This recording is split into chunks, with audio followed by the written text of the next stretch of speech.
सर्वांना नमो बुद्धाय, जय भीम, जय संविधान। अजिंठा बुद्ध विहार धाड अंतर्गत बुद्ध विहार जोडो अभियान या अभियानासाठी आजचं गाव आहे कोलमखेड। कोलमखेड हे गाव धाडवरून 15 किलोमीटर आहे। तर चला जाऊया कोलमखेडला आणि बघूया तिथलं सुंदर असं विहार। नमो बुद्धाय, जय भीम, जय संविधान।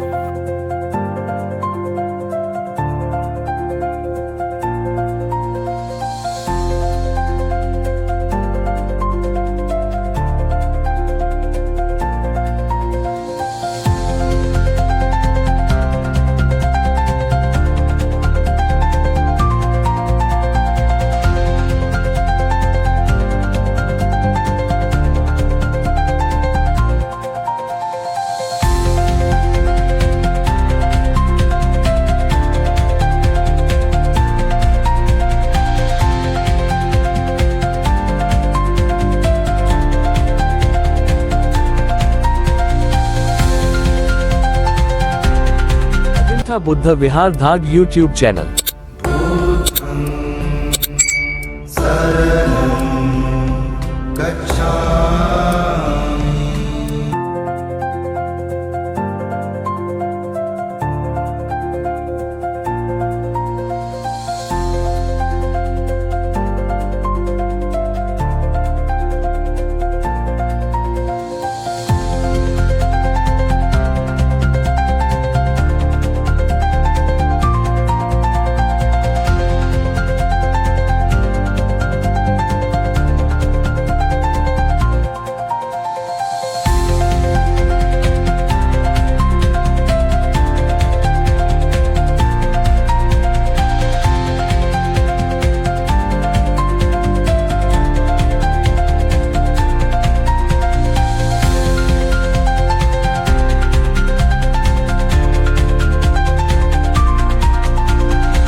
माझा इथे फक्त 1 ते 2 जणांचाच परिचय आहे आणि नंतर 1-2 जण जुळले गेले। तर सर्वप्रथम माझा परिचय करून देतो। मी ज्या उद्देशासाठी आलेलो आहे तो उद्देश सांगतो आणि नंतर मग या कार्यक्रमाला आपण सुरुवात करू। प्रवीण शंकर बोर्डे, अजिंठा बुद्ध विहार धाड या विहाराचा मी व्यवस्थापक आहे। तसेच बुद्ध विहार जोडो अभियानाचा प्रचार प्रसारक आहे। बुद्ध विहार जोडो अभियानाची ही संकल्पना 2023 पासून माझ्या मनामध्ये होते, परंतु ती 2026 ला भीमा कोरेगाव इथे गेल्यानंतर आपल्याला वर्ण व्यवस्थेतून काढून त्यांनी जो संकल्प घेतला होता त्या संकल्पनाला पूर्वत्वास नेऊन मी पण त्या दिवशी असा एक संकल्प केला की आपण जसं घडलो 3-4 वर्षामध्ये तसंच तुम्हाला मी ज्या प्रकारे घडलो, आमचं विहार ज्या प्रकारे घडलं, आमच्या धाडचे उपासक उपासिका, धम्ममित्र, कल्याण मित्र हे कसे घडले ते तुमच्यापर्यंत मांडण्यासाठी मी इथं आलेलो आहोत। आणि ह्या विहार बुद्ध विहार जोडो अभियान घेवाण ज्याला म्हटलं जाईल, बुद्ध विहारात येऊन त्या विहाराच्या प्रगतीसाठी, त्या वैचारिक बुद्धीच्या पातळीसाठी आपण हा संकल्प घेतलेला आहे। तर या कार्यक्रमाला सुरुवात करण्या अगोदर आपल्या या गावचे सर्व बौद्ध उपासक उपासिका, बालक बालिका हे तथागत भगवान गौतम बुद्ध, क्रांती सूर्य महात्मा ज्योतिबा फुले, छत्रपती शिवाजी महाराज, तसेच विश्वरत्न डॉक्टर बाबासाहेब आंबेडकर, महाराणा प्रताप आणि रविदासजी महाराज यांच्या प्रतिमेसमोर आपण सर्व मिळून अगरबत्ती मेणबत्ती प्रज्वलित करून या कार्यक्रमाला सुरुवात करूया।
जय भीम जय संविधान. आज तुमच्या गावाला याचं कारण असं या अभियानाचा संकल्प असा आहे की आपण महाराष्ट्राच्या प्रत्येक जिल्ह्यामध्ये, प्रत्येक तालुक्यामध्ये, प्रत्येक गावामध्ये एक एक विहार बांधून ठेवलेला आहे. बरोबर आहे. त्या विहारामध्ये आपण खूप श्रद्धापूर्वक दान पारमिता घडून, पोटाला चिमटे देऊन आपण आर्थिक दान देतो आणि त्या दानाच्या स्वरूपातून आपण तथागत भगवान गौतम बुद्ध आणि विश्वरत्न डॉक्टर बाबासाहेब आंबेडकर यांच्या मूर्त्यांचं प्रतिमा स्थापन करतो. बरोबर आहे. मग त्या प्रतिमा स्थापन केल्यानंतर भंतीजींचं पाचारण करतो. भंतीजींच्या हातानं विधिवत त्या मूर्त्याची स्थापना करतो. खीरदानीचा आपण संकल्प आयोजित करून खीरदान करतो किंवा भोजनदान करतो. अनेक प्रमुख पाहुण्यांना, नातेवाईकांना बोलून किंवा आमच्या गावात विहार बनलं, त्या विहारामध्ये मूर्त्या ठेवल्या गेलेल्या आहेत, स्थापना झालेली आहे आणि तिथे तुम्ही कार्यक्रमाला या. तो दिवस आपल्या संपूर्ण आयुष्यात सुवर्ण दिवस ज्याला म्हणतो आपण, तो दिवस राहतो. ठीक आहे. मग तो दिवस झाल्यानंतर लगेच आपण दुसऱ्या दिवशी त्या विहाराकडे वळतो का?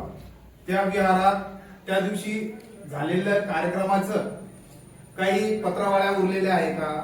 त्या मूर्तीचे हार काढलेले गेलेले आहे का? त्या मूर्ती पुढे ज्या अगरबत्त्यांची राख पडलेली आहे किंवा मेणबत्त्याचं काही पडलेलं आहे ते उचलतो का आपण?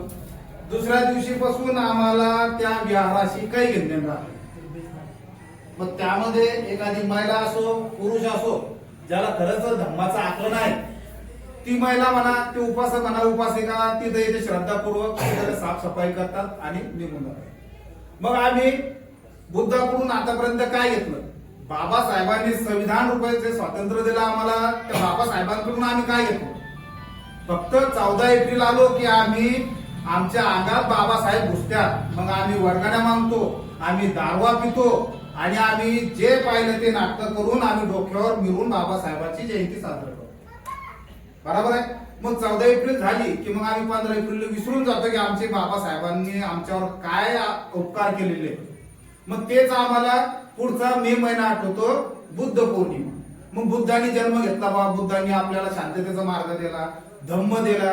भिक्खू लोक येतात, मग आपण खीरदान करतो. कोणी पौर्णिमा महिला आमच्या पौर्णिमा पकडतात, काही पुरुष मंडळी पौर्णिमा पकडतात. मग यातून काय साध्य होतं? त्या दिवशी मस्त आपण आनंदात खीरदान साजरी करतो, बुद्ध जयंती साजरी करतात, कुठे मिरवणुका काढतात, कुठे भीमगीताने, बुद्ध गीताने साजरा करतात. मग पौर्णिमा झाली की मग आम्हाला पौर्णिमेच्या दुसऱ्या दिवशी माहित नाही आम्हाला बुद्ध कोण होते. मग त्या विहारात त्या मूर्त्या धूळ खात पडतात. मग त्या विहारात उंदर घुसतात. त्या विहारात त्या मूर्त्याचा काही हालाप्रश्न झाली तर चालती, पण आम्हाला बाबासाहेबाशी आणि बुद्धांच्या विचाराशी नंतर आम्हाला काहीच नाही. हे असं का घडत आहे? याच्या मागचं कारण काय? आपण कुठं भटकंती करत आहोत? एवढा आपल्याला बाबासाहेबांनी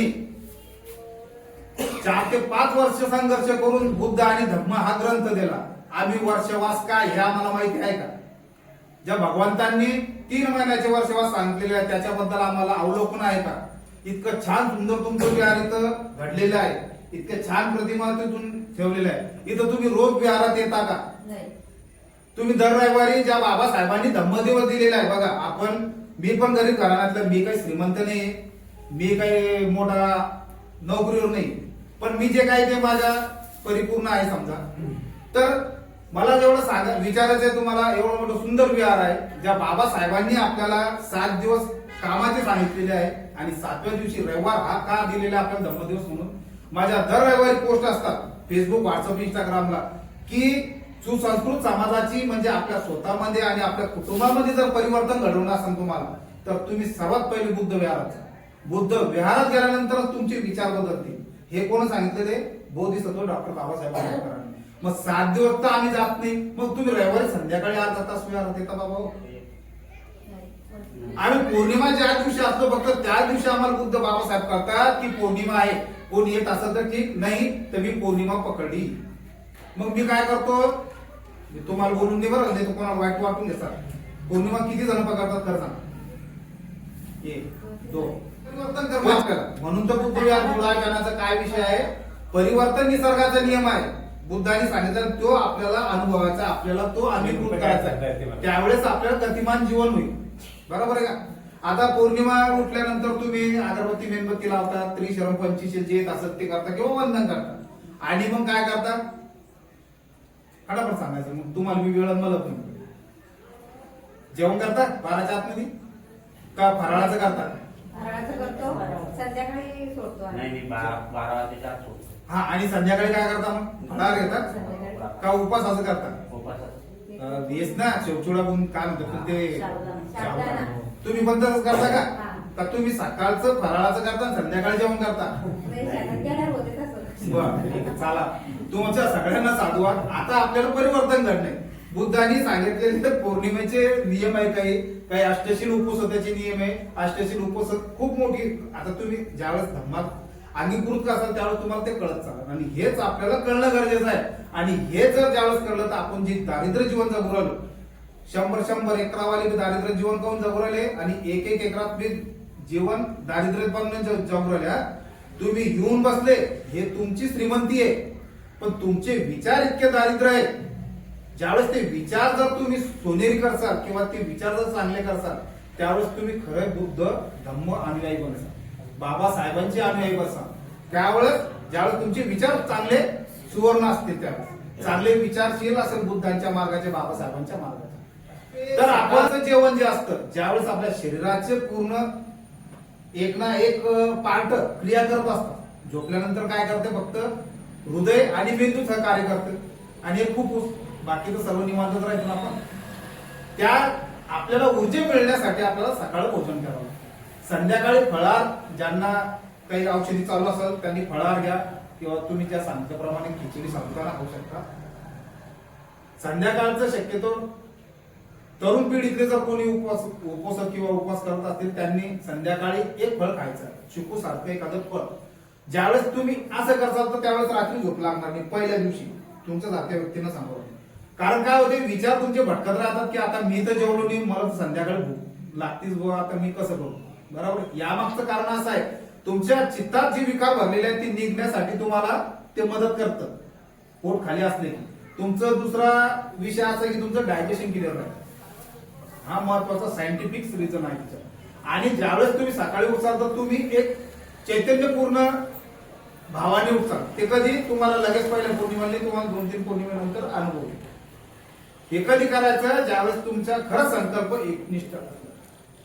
परत बोलतो मी मूर्त्यांकडे, तर आपण एवढे हजारो रुपये लाखो रुपये निधी म्हणून आणतो आणि विहार बांधतो आणि तिथे त्या धूळ खात पडतात. मग आपले विचार भटकले कुठे? तेच काम करायचे. रोज उठलं स्वयंपाक पाणी करायचा, महिला मंडळाने पुरुष मंडळाने कामाचा शोध घ्यायचा, दिवसभर राबायचं, संध्याकाळी आले की जेवण खाऊन करायचं, जेवण केल्यानंतर गप्पा टप्पा मारल्या की झोपून राहायचं. आपण पुस्तक वाचतो, आपण बुद्ध आणि धम्म इतका मोठा ग्रंथ बाबासाहेबांनी दिलेले हा वाचतो. आपण भारतीय संविधानाला कधी उघडून पाहिलं का की तिच्यात कलमा किती आहे? पाहिलं दादा? तुम्ही पाहिलं का? विषय असा आहे की तुम्ही आतापर्यंत केलेले वर्षवास केले का? नाही. ज्या 3 महिन्यापासून आषाढी पौर्णिमा ते अश्विन पौर्णिमा असा जे भगवंतांनी त्या काळामध्ये त्यांच्या काळामध्ये वर्षवासाचा काळखंड सांगितलेला आहे, तो वर्षवास तुम्ही करतात नाही का?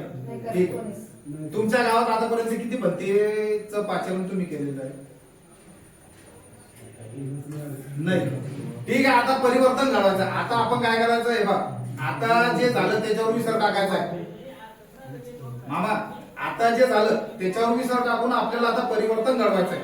आता आपल्याला काय करणं आहे की सर्वात पहिले सांगितलेलं आहे बाबासाहेबांनी, जोपर्यंत आता तुमच्या लोकांना किती बी धम्म समजू सांगला, बाबासाहेब समजू सांगला, तुमचा काही फायदा आहे का? तुम्ही चळवळ उभारू शकता का? आता आपले सर्व भार आहे या लहान मुलांवर. जे म्हणून मी तुम्हाला फोनवर सांगितलं होतं 4थी ते 10वी पर्यंतचे जेवढे विद्यार्थी उपस्थित राहतील मुलं मुली त्यांना बोलवा. कारण धम्म त्याला कळायला पाहिजे, बाबासाहेब त्यांना कळायला पाहिजे की बाबासाहेबांनी काय संघर्ष तुमच्यासाठी करून ठेवलेला आहे. ज्यावेळेस यांना बाबासाहेब बुद्ध कळतील त्यावेळेस भारत हा बौद्धमय होईल. बरोबर आहे. बाबासाहेबांनी सांगितलेलं होतं तुमच्या घराच्या भिंतीवर जाऊन लिहून ठेवा की मी शासनकर्ती जमात बनणार आहे. आपण त्यावेळेस कधी त्यांचा दृष्टिकोन पाहिला बाबासाहेबांचा काय होता? कधी विचार केला मनाला? कधी प्रश्न पडला आपल्याला? नाही मीच हुशार.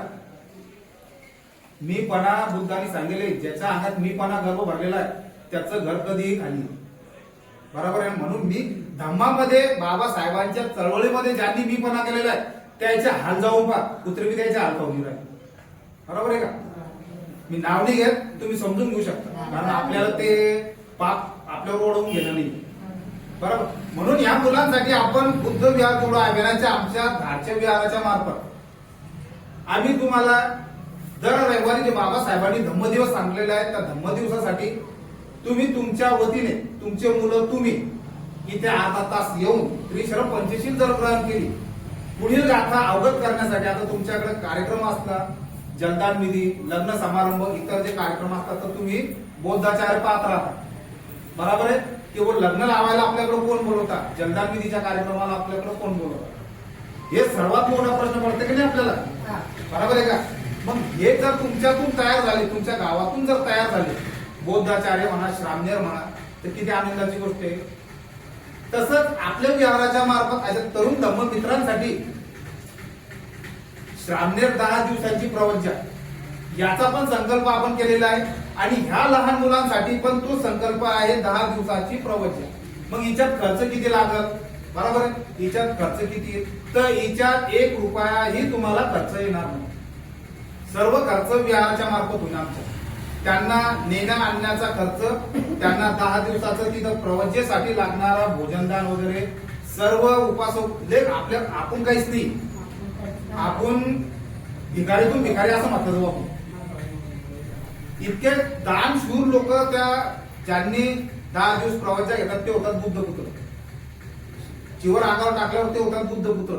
मग त्यांची कुठेतरी आम्हाला पुण्याचा लाभ व्हावा, आम्हाला त्या संघाचा कुठेतरी संधी म्हणजे त्यांची सेवा करण्यासाठी संधी मिळावं म्हणून मोठमोठाले आरोपती खरगोपती लोक तिथं नम्र उभे राहतात की आम्हाला 1 दिवस त्यांचा द्या. म्हणून अशा विद्यार्थ्यांसाठी तिथं खर्चचा विषय तो. तुमच्या या तरुण धम्म मित्रांना जर तुम्ही स्पर्धा परीक्षेचं काही तयारी करत असाल, 8वी 9वी 10वीच्या वरची विद्यार्थी जर ग्रॅज्युएशन पोस्ट ग्रॅज्युएशनच्या परीक्षाच्या तयारी करत तर त्याच्या सर्व पुस्तकं पोहोचण्याची जिम्मेदारी आमची विहाराच्या मार्फत होणार आहे. तुम्हाला जर 2 आठवडे तुम्ही रेग्युलर आले तर तुम्हाला विहाराच्या मार्फत छोटीशी जी सुत्त पत्नाचे जे पुस्तक आहे ते 5 पुस्तकं आणि सोबत बुद्ध संस्कार विधीचे जे पुस्तक आहे भाषेमध्ये सर्व गाथा तथागत भगवान गौतम बुद्धांच्या मुखातून निघालेल्या आणि एकीकडून त्याचा मराठीतील भाषांतर. हे पुस्तक प्रत्येक विहाराला 1 मोठं पुस्तक आणि 5 ते 10 पुस्तकं छोटे हे आमच्या विहारातून तुम्हाला. ते कशासाठी की तुम्हाला धम्म आता अवगत होत चाललेला आहे आणि तुम्हाला श्रामणेर आणि बौद्धाचार्य घडण्याची प्रक्रिया तुमच्या गावातून होणार आहे म्हणून तुमच्यासाठी ती आमच्याकडून भेट वस्तू देण्यात येणार. तुम्ही इथं रेग्युलर असाल की बुवा मी बुद्ध विहारात जाईल, मी तिथं अर्धा तास बसेल. तद्वतच तुम्हाला याच्यानंतरही सांगतो, हे असे जे धम्मसेवक बसलेले आहेत, तुम्ही उपासिका बसलेले आहे, विपश्यना माहिती आहे, विपश्यना शिबिर बी आम्ही घडून आणत असतो विहाराच्या मार्फत. तर त्या विपश्यना शिबिरासाठी पण तुम्हाला फ्री मध्ये नंबर लावण्याची, तिथं 10 दिवसाला तुम्हाला प्रवज्जा तिथं शिबिर देण्याची प्रक्रिया पण विहाराच्या मार्फत आम्ही तुमच्याकडे आलो कशाला फक्त धम्म सांगण्यासाठी. बरोबर आहे. आता तुम्ही इथं येऊन जर अवगत करसाल तर ते तुमचं कल्याण आहे ना. तुमच्यात परिवर्तन होईल, तुमच्या कुटुंबात परिवर्तन होईल, याचा फायदा कोणाला आहे?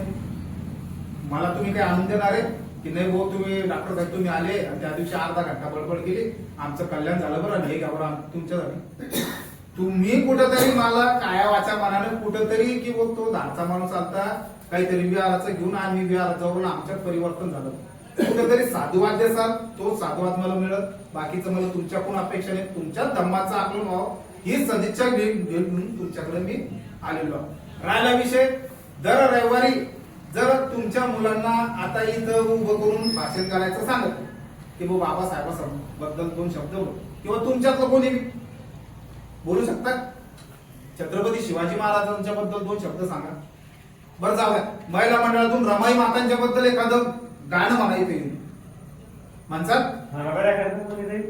माणसाला आहे का डेअरिंग तेवढी? तर ही आपल्याला डेअरिंग उपस्थित करणं आहे. कशाच्या संदर्भामध्ये? ज्यावेळेस तुम्ही दर रविवारी इथे असाल दर रविवारी आल्यानंतर तुम्ही त्रिशरण 25 घ्यायचे. आपले लहान लहान पोरं राहतात, तुम्ही 10-15 जण बसेलच राहतात. त्याबद्दल आम्ही या पोरांना सांगायचं, भाऊ शनिवारी तुला काय भाग शिकवला होता शाळेत, त्यामुळे इथे ना मग तू भाषा. ही झाली त्याची परिकल्पना चालू. इथं येऊन उभं राहिला, एका पाठातून एक वाक्यातून 2 शब्द तर सांगतो बरोबर. मग तुम्ही त्याला हिंमत द्यायची की बाळा आता तू चांगला बोलला, याच्यानंतर तू चांगलं पाठ करून पुढच्या रविवारी काय कराल तो त्याच्यापेक्षाही जोरानं पाठ करून. नंतर राहिला विषय व आम्हाला शिवाजी महाराज सांग, जिजाऊ माता सांग, माता सावित्रीबाई फुले सांग, असे दर हप्त्याला त्याला टॉपिक द्यायचे. तुमच्यामधून पण 1-2 जणांनी तयारी करायची. हे ज्यावेळेस घडतील याच्या मागचं कारण असं, आमच्या विहारामार्फत असे मुलांना आम्ही तयार करून आलो, मुली तयार करून आलो. एखादा अधिकारी जर कार्यक्रम घ्यायचं ठरवलं, टाइम ठरवा की कोणाला मी बोलवणार नाही, मला माझ्यात बदल घडवायचा आहे, मी विहारात जाईन किंवा जातो. आल्यानंतर विहार उघडल्यानंतर सर्वात प्रथम तुम्हाला तिथून पाहिल्यानंतर काय दिसत, भगवान गौतम बुद्ध दिसल तुम्हाला, त्यांची प्रतिमा, महात्मा ज्योतिबा फुलेंची प्रतिमा दिसल आणि बाबासाहेबांची दिसल, छत्रपती शिवाजी महाराज, हे सर्व महामानव यांनी मानव कल्याणासाठी कार्य केलेले हे दिसतील. ज्यावेळेस आपण एंट्री करतो ना, तर आपल्या मनात जे विचार असतात, भटकेल भुटकेल, बरोबर आहे का, त्या विचाराला कुठेतरी शांतता मिळते. या प्रसन्न मुद्रेकडे पाहू.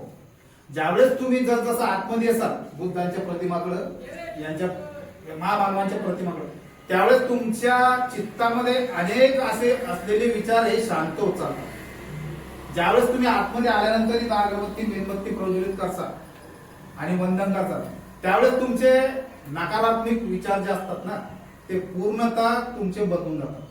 तुमच्याकडं ज्यावेळेस हा अगरबत्तीचा सुगंध काय वाचा मनाने जर शांत चित्ताने जर सुगंध घेतला तर तुमचं मन प्रसन्न होईल. वंदन केल्यानंतर जर 2 मिनिटं तुम्ही 1 मिनिट या मेणबत्तीच्या या ज्योताकडे जर बघितलं तर तुमचे विचार जे आहे, ती एकाग्रता आहे, ती एकाग्रता जुळण्यासाठी तुमचं चित्त त्यामध्ये एकाग्र करा. राहिला विषय हा झाल्यानंतर जर आपण या ठिकाणी जर 2 मिनिटाचा आनापान जर केलं तर बघा तुमच्या चित्ताला किती शांतता मिळते. तुमच्या मनात येणारे असंख्य वाईट विचार जे आहे की मी आता गुटखा खायला बाहेर जाऊ का, मी आता काही इतर काम करायला बाहेर जाऊ का, हे जे भटकणारे विचार आहेत, हे विचार इथे येऊन शांत होऊन जातात. आणि मग जर तुम्ही आनापान सुरू केलं, स्वतःच्या अगोदर 2 मिनिटं करायचे. तद्वतच उठल्यानंतर तुम्हाला एकच सांगणं आहे, सर्वांप्रती आपल्या प्रती आपण मंगल मैत्री करतोच, पण इतरांप्रती मंगल मैत्री करा. की जसं मला क्रोधापासून मुक्त करा, मी क्रोधापासून मुक्त आहे, मी ईर्ष्यापासून मुक्त आहे, मी लालसापासून मुक्त आहे आणि मी दुःख पीडापासून मुक्त आहे आणि माझं कल्याणच कल्याण आहे. आणि माझ्यासारखंच या पृथ्वीवरील या ब्रह्मांडातील जेवढं जीव सृष्टी पाणी आहे हे पण यातून मुक्त झाले पाहिजे. असं जर 3 दिवस तुम्ही मंगलमैत्री ग्रहण करून झोपले तर बघा तुमच्यात काय बदल, तुमचे वाईट विचार निघून जाईल.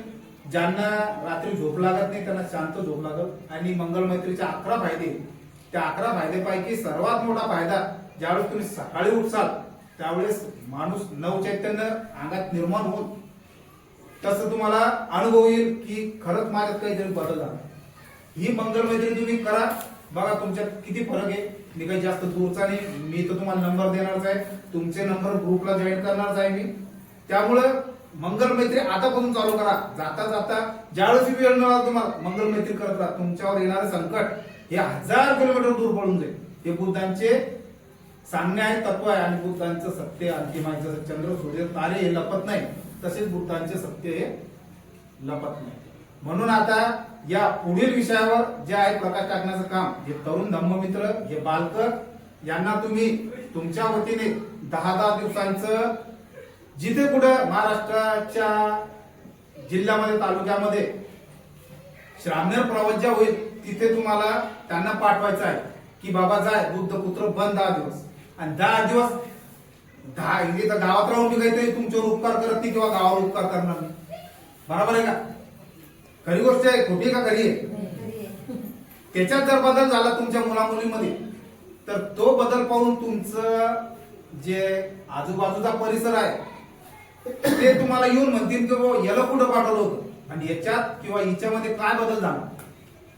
ज्यावेळेस तुम्हाला धम्माचं म्हणजे तथागतांचं चिवर तुमच्या अंगावर पडतं. बुद्ध पुत्र ज्यावेळेस होता तुम्ही, तर तुमचा विचार बदलून जाते. तुमचे शारीरिक जे बदल आहे ते बदल आपले ऑटोमॅटिक निसर्गाने धम्म करून आणते. आणि तुमचे घरी आल्यानंतर राहणीमान, तुमचं वैचारिक बोलणं, तुमचं सकाळ संध्याकाळ येऊन इथे धम्मदेसना असो, त्रिश्रम पंचशील असो, जे जे तुम्हाला तिथं शिकवलं गेलेलं आहे शिबिरामध्ये, ते जर तुम्ही इथं अवगत केलं तर तुमच्यापासून तुमच्या गावाला, तुमच्या इथल्या पूर्ण वाड्याला इतकी चांगली सुगती लाभल, इतके तुम्ही गतिमान होसाल धम्माच्या कार्यामध्ये. आणि दारिद्र्य नावाचं तुम्हाला 10 लाख 1000 करोड अल्पकल्प वर्ष पण तुमच्या जवळ येणार नाही दारिद्र्य म्हणून. एवढे बुद्धांची विचार सत्य आहे. म्हणून सर्वांना मी एक आमच्या अजिंठा बुद्ध विहार आणि बुद्ध विहार जोडो अभियानाच्या सदस्यांकडून आवाहन करतो की आपले वर्ग 5वी ते ग्रॅज्युएशन पर्यंतचे असलेले मुलांना एकदा तरी आयुष्यामध्ये श्रामनेर प्रवचन घडवून आणा आणि बुद्ध पुत्र घडवा. कारण हे जोपर्यंत बुद्ध पुत्र घडणार नाही तोपर्यंत त्यांना बुद्ध कळणार नाही, बुद्धांचे विचार कळणार नाही. आणि हे विचार कळणार नाही तर बाबासाहेब तुम्हाला कळणार. म्हणून संविधान वाचत चला, बुद्ध आणि धम्म वाचत चला. महात्मा फुलेंचं जे गुलामगिरी पुस्तक आहे, गुलामगिरी, ते पुस्तक वाचत चला. आणि विशेष करून वर्षवास कालखंडाचा जो 3 महिन्याचा कालखंड आहे, सर्वांनी वर्षवास धारण करा. हे खूप छान सुंदर तुम्हाला विहार मिळालेला आहे. घर पण बाजूलाच आहे. रोज संध्याकाळी बुद्ध आणि धम्माचा ग्रंथ लावा आणि ग्रंथांचं पठण करा. दर पौर्णिमा, आता आमच्यात परिवर्तन कसं झालं ते सांगतो तुम्हाला. 2 मिनिटं घेतो, झालं. आमच्याकडे पहिले खिरदाणीचा कार्यक्रम व्हायचा दर पौर्णिमेला. तर ह्या दादाकडून 500, ह्या दादाकडून 200, त्या बाईकून 100, त्या बाईकून 50 असे जमा करून आम्ही ती खिरदाणी. पैसे आले म्हणजे वाद झाला, वाद झालं म्हणजे मन दुखलं, सगळ्यात मोठा प्रश्न. आणि मग नंतर मी विचार केला, जेही आम्ही 40 ते 50 जणांची टीम आमची वर्षवासामध्ये ग्रंथ पठणासाठी येत होती, त्या सर्वांच्या चिठ्ठ्या काढल्या. आणि चिठ्ठ्या काढल्यानंतर ती चिठ्ठी काढून समजा माझी जर चिठ्ठी लिहिली तर माझ्याकडून पैसे नाही. 4 लिटरचं दूध आणि 4 लिटरच्या दुधाला जेवढी सामग्री लागत, काजू बदाम इलायची, ते तिथं आणून द्यायचं विहार. आणि मग सर्वांच्या वतीनं अर्धा लिटर दूध, अर्धा लिटर साखर, अर्धा किलो साखर, इलायची, बदाम, काजू, ज्याच्या त्याच्या परीनं तिथं आणून द्यायचं. तिथं आणून दिल्यानंतर मग ती खीर बनायची. आणि मग ज्यांनी ज्यांनी दान दिलेलं आहे, जे जे खीर पिऊन राहिले, ती खीर कुठे एखाद्या वेळेस आपण ठेवली किंवा ती खिरीपासून जे काही किडे मकोडे किंवा काही जीवजंतू पित असेल तर त्या सर्वांसाठी आम्ही मंगल मैत्री करतो, सर्वांसाठी आशीर्वाद देतो. आता ती खीर आमची 4 लिटरवरून 40 ते 50 म्हणजे 35 ते 40 लिटरवरून आमची खीर गेली. आता येणाऱ्या खीरदाणीचा जो संकल्प आहे आमचा, तर ते 45 लिटर पर्यंत जाईल या महिन्यात. आता प्रचार प्रसार जर तुम्ही एकनिष्ठीनं जर निस्वार्थी करत असाल तर तुम्हाला याचं कुठं ना कुठं चित्ताला, तुमच्या परिवाराला, तुमच्या समाजाला, तुमच्या नातेवाईकांना, पूर्ण संपूर्ण जगाला भगवान बुद्ध, धम्मसंघ आणि निसर्ग हे घडून आणलं. पण कशामुळं? तुमचं निस्वार्थी कार्य आणि तुमची बुद्ध, धम्मसंघ आणि बाबासाहेबांप्रती असलेली निस्वार्थ अशी श्रद्धा. त्या पुस्तकाचं तुम्ही दर रविवारी आल्यानंतर अशा मुलांकडून सर्वप्रथम त्रिश्रम पंचशील ग्रहण करायची आहे, नंतर बुद्ध पूजा ग्रहण करायची आहे, भीमस्तुती, भीमस्मरण, एवढ्या गाथा जरी पाठ झाल्या तुमच्या तर खूप तुम्हाला धम्म कळायला सुरुवात झालेली आहे. नंतर मग त्रिरत्न, मग बाकी सर्व दिलेले आहे ते आरामशीर करायचं. लगेच एका घासात एक भाकरणी खायची. दर रविवारी एक गाथेचं पठण करायचं. ठीक आहे. आतापर्यंत तुम्ही मला ऐकलं त्याबद्दल मी तुमच्या सर्वांचे धन्यवाद देतो, अभिनंदन देतो आणि इथेच थांबतो. नमो बुद्धाय, जय भीम. आपल्या बुद्ध विहारात आज हा कार्यक्रम झाला आहे. असाच कार्यक्रम आपण पुढे चालू ठेवणार आहोत. येत्या रविवारी कार्यक्रम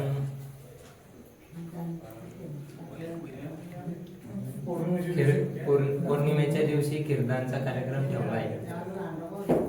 गाडी आनंदले मन ग, निघाली गाडी आनंदले मन ग, गाडीवर ड्रायव्हर भीमराव आंबेडकर ग, गाडीवर ड्रायव्हर भीमराव आंबेडकर, गाडी भरली फुलपुष्पानं, तिकीट काढावा गौतम, तिकीट काढावा गौतम, निघाली गाडी आनंदले मन ग, निघाली गाडी आनंदले मन ग, गाडीवर ड्रायव्हर भीमराव आंबेडकर ग, गाडी भरली मेणबत्त्यानं तिकीट काढावा गौतम, तिकीट काढावा गौतम.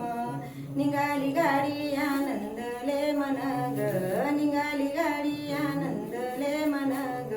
गाडीवर ड्रायव्हर भीमराव आंबेडकर ग. गाडीवरली फुलपुष्पानं तिकीट काढावा गौतम, तिकीट काढावा गौतम. निघाली गाडी आनंदले मन ग, निघाली गाडी आनंदले मन ग. गाडीवर ड्रायव्हर भीमराव आंबेडकर ग. गाडीवरली भंतीजीनं तिकीट काढावा गौतम, गाडीवरली भंतीजीनं तिकीट काढावा गौतम. निघाली गाडी आनंदले मन ग, निघाली गाडी आनंदले मन ग. गाडीवर ड्रायव्हर भीमराव आंबेडकर ग. जे मिळाले म्हणून वळाले बुद्धई वाराकडे ग, बुद्धई वाराकडे. मी चुकणार नाही, मी चुकणार नाही दगड धोड्या पुढे, मी चुकणार नाही दगड धोड्या पुढे. भीम मळ्याची माळीन बाई मी राखण करते मळ्याच, राखण करते मळ्याच. जो येईन त्याला पाणी पाजीन पंचशिलेच्या शिलेच, पंचशिलेच्या शिलेच. मी चुकणार नाही, मी चुकणार नाही दगड धोंड्या पुढे, मी चुकणार नाही दगड धोंड्या पुढे. मला गुरु मिळाले म्हणून वाले बुद्धई वाराकडे, बुद्धई वाराकडे.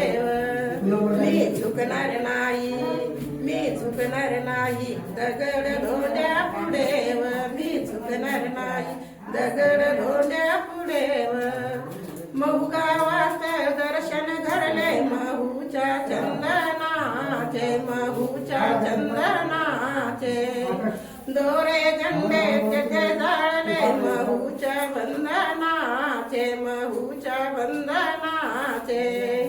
त्यात जळून गेले, त्यात जळून जाईन म्हणू मनाचे मडेव, त्यात जळून जाईन म्हणू मनाचे मडेव. मला गुरु मिळाले म्हणून वळाले बुद्धई वाराकडे, बुद्धई वाराकडे. मी झुकणार नाही, मी झुकणार नाही दगड धोंड्या पुढे, मी झुकणार नाही दगड धोंड्या पुढे.